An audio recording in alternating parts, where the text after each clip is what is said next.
اور حضرت ابو عبیدہ بن جرح رضی اللہ تعالیٰ عنہ نے سرکار علیہ السلام کے رخسار مبارک پر جو کنیاں پیوست تھی اسے باہر نکالا، سرکار کے چہرے انور سے خون نکلنے لگا۔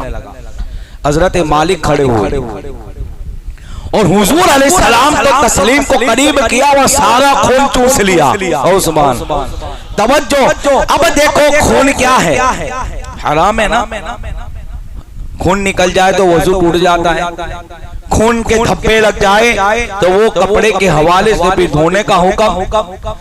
لیکن حضرت مالک رضی اللہ تعالیٰ نے، مالک بن سنان کہ وہ صحابی رسول ہے کہ جو کھڑے ہوتے ہیں اور حضور کا رخسار کو پکڑا اور سارا خون آپ نے چوس لیا۔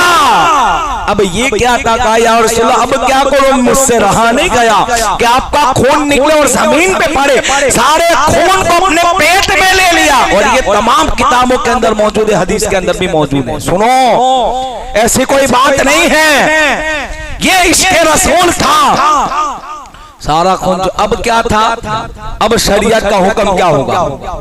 توجہ ادھر، میں آپ سے پوچھتا ہوں، خون پی سکتا ہے کوئی آدمی؟ منع ہے نا، منع ہے۔ میں کہتا ہوں تیرا میرا خون پینا منع ہے۔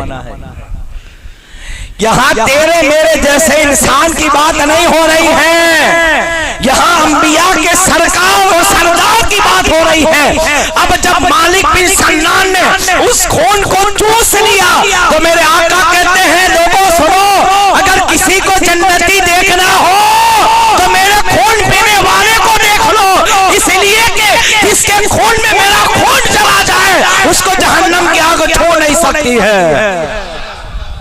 سرکار نے بشارت دے دی، جنتی دیکھو، سبحان اللہ۔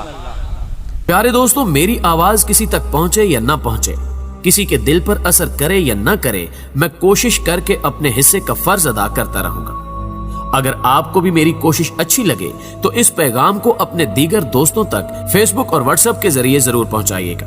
نیز چینل پر نئے آنے والے دوستوں سے گزارش ہے کہ اگر انہوں نے ابھی تک ہمارے چینل کو سبسکرائب نہیں کیا تو اسے سبسکرائب کرتے ہوئے ساتھ موجود گھنٹی کے بٹن کو بھی دبا دیں تاکہ ہر نئی آنے والی ویڈیو کی نوٹیفیکیشن باقاعدگی کے ساتھ آپ تک پہنچتی رہے۔